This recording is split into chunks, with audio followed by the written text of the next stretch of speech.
Oi, mansos, lindos e maravilhosos, sintam as chamas do caos. Bora lá, meus tretosos, lindos e maravilhosos, para queimar uns ressentimentos do passado. Vamos lá, meus mansos lindos, analisar mais um episódio do nosso querido My Hero Academia do Gripe. Bora lá fazer aquela análise fantástica, meus mansos lindos e maravilhosos. Vamos lá, só venham para mais essa treta tretosa maligna, porque tudo já começa antes mesmo da abertura, com o antigo cientista maluco, a lá Dr. Eggman, do All-For-One, sendo meio que, não interrogado, mas um dos guardas da prisão onde ele está preso. Vai até próximo da sua cela, não sei fazer o que, e o cara do nada começa a nos contar um pouco do passado do Dabi, como ele sobreviveu à tragédia de ter sido queimado vivo pelo próprio poder. Vemos que ele vê o quão poderoso nosso querido Dabi está lá peitando.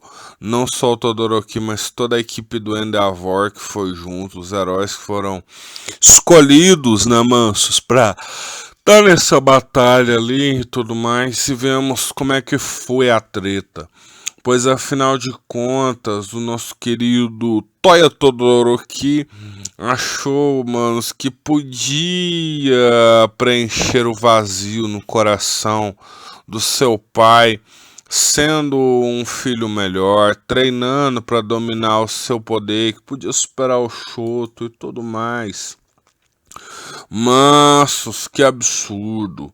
O garoto estava treinando, estava esperando o pai no meio da floresta para mostrar que ele tinha melhorado no processo de dominar o seu poder, mas do nada, mano, os seus sentimentos extremamente feridos ativam os seus poderes em capacidade total e ele começa a ser queimado vivo pelo seu próprio poder. E como o próprio cientista fala, aquele garoto é um sobrevivente, uma chama do ódio. Ele sobreviveu porque ele conseguiu se jogar na água enquanto pegava fogo e apagar as chamas, mas mano, ele ficou muito ferido antes de ser achado pelo All-For-One. Mano, ele tava só carne, a pele foi completamente desintegrada e tudo mais. E pós a abertura aqui, né, convenhamos, já não é mais a mesma mágica de antigamente, não emplaca e não estão legais quanto eram no passado. E agora o nosso querido Toya já acorda no hospital barra base, talvez, do All-For-One, no qual ele já está parcialmente, já com o visual do Dabi propriamente dito. Ele não entende tudo o que aconteceu, já recebe a primeira bomba de uma das pacientes que começa a chamar pelo doutor. Ele ficou um ano desacordado, ou seja, né, manos, ele perdeu basicamente um ano da vida dele desacordado. E pelo visto, o All-For-One não tem poderosos recursos, né, médicos, né, mano, porque ele não foi capaz de reconstruir o corpo do Toya totalmente, simplesmente, né, manos, simplesmente o coitado ficou aquela aparência bizonha, deformada. Na verdade foram por 3 anos que ele dormiu em coma, né, então o coitado é aí um dos capangas do All-For-One com uma fantasia doentia de médico aparece para tentar convencer que agora aquele era o lar dele, ele quer voltar para casa, ele ainda acredita na família e tudo mais.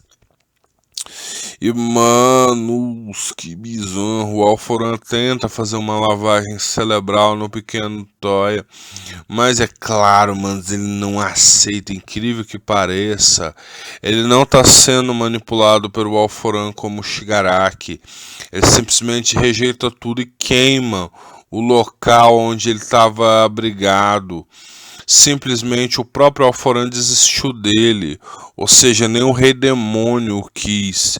Ele era uma chama fria da vingança, como o próprio Doutor fala, que se surpreendeu anos depois, quando ele quis se aliar ao Shigaraki e tudo mais, não tendo nem ideia de como aquela criança deformada, morrendo, poderia ter crescido ou sobrevivido.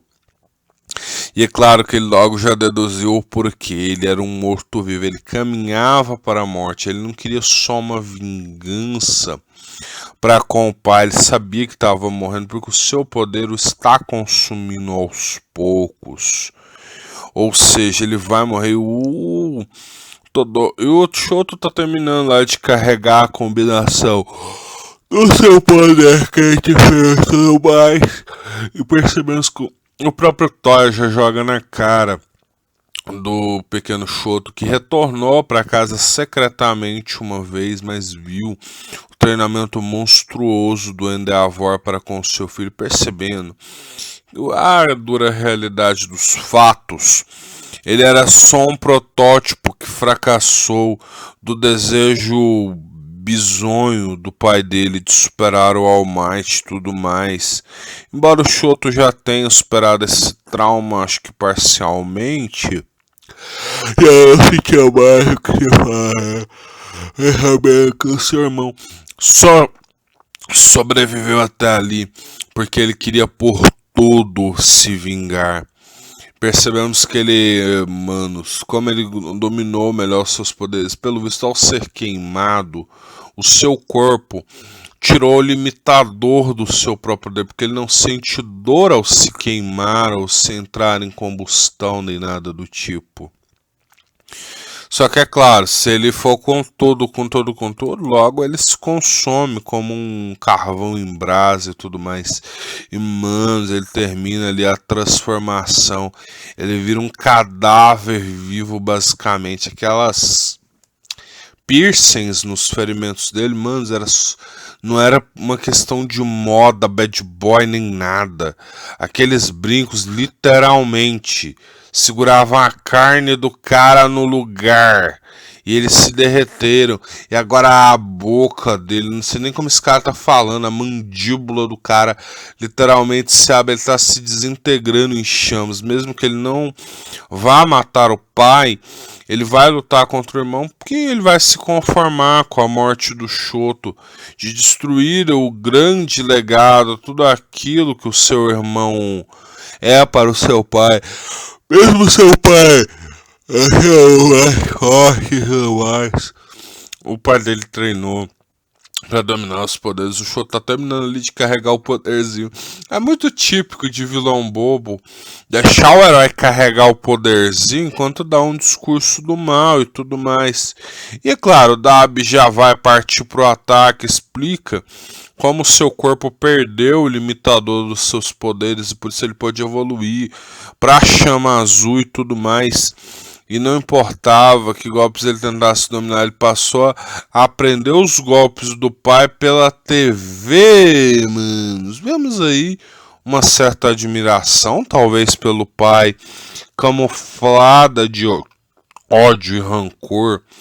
E ele já prepara os golpes do punho flamejante e tudo mais. Só que, né, manos, a estratégia do Todoroki de equilibrar as duas individualidades e formar um escudo. Ele vai fazer tipo um friagem suprema, uma chama congelante, né, manos? Pra tentar esfriar o próprio irmão e tudo mais.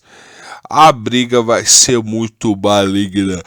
Então nós vemos como o Choto vai treinando e desenvolvendo isso com a ajuda dos amigos e tudo mais. Foi o Midoriya que de certa forma salvou o Choto, né, manos? O primeiro...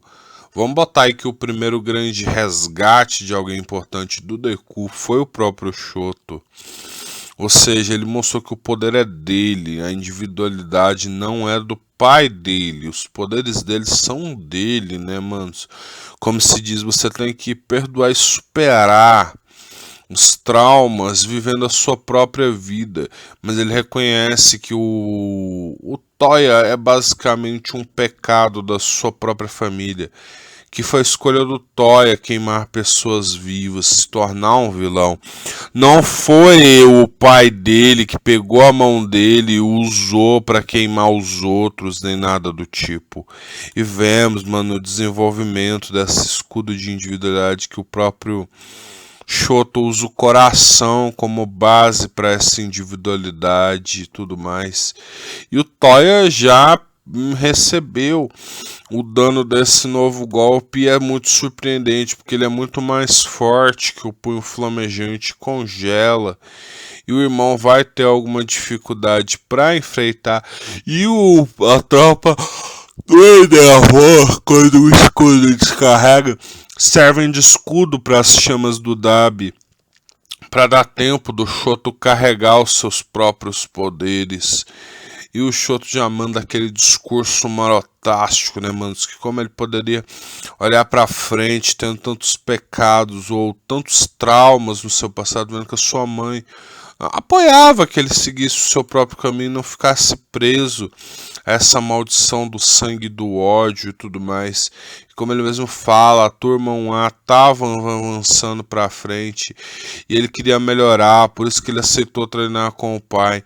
Ele queria fazer o seu melhor e tudo mais, e que aceitava o fardo de parar o irmão e tudo mais, e manos, ele emplaca uma onda de gelo gigante no irmão, ao estilo bem anime de Seer. Ele conseguiu emplacar aquele socão no buchinho do mano e pô! Só aquela onda de gelo maciça. Manos, após um bruto discurso no jutsu, ele vai tentar parar o irmão por qualquer maneira. A onda de gelo grande detona, manos. E agora, né, manos? A treta vai ficar cada vez mais cabulosa nessa verdadeira guerra aberta de heróis versus vilões. É isso, manos. Deixa o like, se inscreve, liga aí o sininho marotástico das notificações e só voltem para mais.